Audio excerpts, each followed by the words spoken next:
na alam yan dito sa Pilipinas. At saka diba, meron namang mga nagsisingot na nagpa-function sila, nagpe-perform sila sa mga businesses nila or sa companies nila.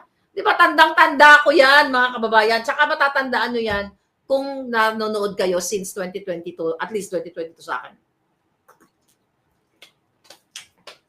Alam ka naman, di ba? Nakikita ko na ng kapalpakan ng bangag pag nanakaw, pagsisingho at tapos bangag pa rin? No way.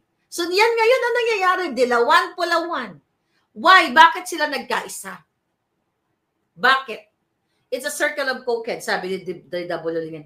Kasi para tumbahin ang mga Duterte na tumumba sa mga dilawan. Yan ang totoo. Hindi sila nagsanib puwersa para sa taong bayan. Maintindihan mo pa sana kung nagsanib puwersa sila dahil ang mga Duterte ay nagnakaw ng bilyon-bilyon. Wala namang ninakaw ng bilyon-bilyon. Ang pinagtsatsagaan nila yung 125 million na hindi nga nila mapatunayan na yan ay binulsa or what? Di ba? Yan yon mga kababayan. So nagsanib puwersa sila para sa power, para pamanggipit ang mga putwaka ng inang yan at hindi sila para sa taong bayan, para sa personal na interest.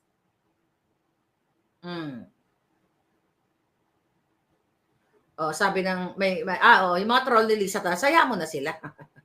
Ayaw mo na enjoy ang beauty, mamaya gurgurin natin yan ng 7 feet below the ground.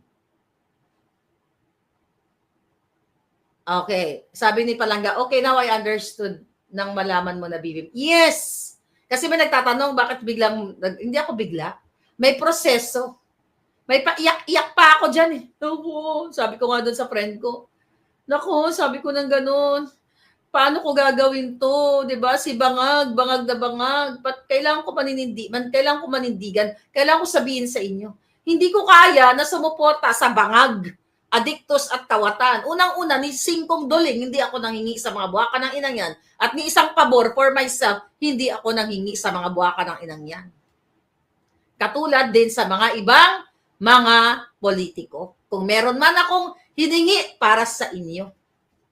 Noong panahon ni Pangulong Duterte, hiningi tayo ng pabor para sa inyo. Mga may sakit, mga OFW, alam nyo na yan. Ayoko nang paulit-ulit kasi kailangan nating gisingin ang diwa ng bawat isa sa atin na nagtandem na ang palawan. No wonder, di ba? Si De Lima, nakawala, tapos na-overturn naman yung desisyon. Now, Kaya si De Lima, hindi na siya nagmamarkos magnanakaw. Hindi na siya nagmamarsyalo kasi nakinabang siya. So nakita nyo, alam nyo kahit elementary kayo, ito yung common na pag sinaburan ka, pag pinakain ka, pag binayaran ka, pinakain ka ng cake or something, whatever. Example lang naman.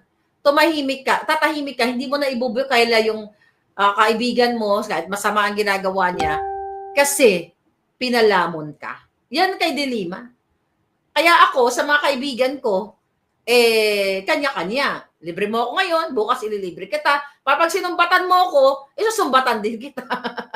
Diba? Hindi ako umaasa sa'yo. Right? Walang ganon.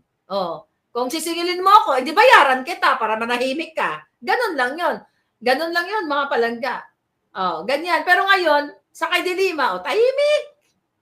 Frailties of a woman, sabi niya. Frailty ng kaigatan.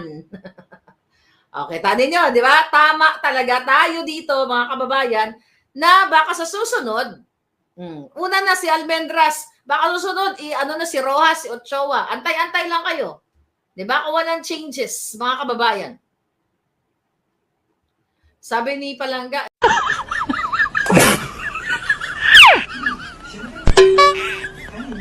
Oh no! Bruh.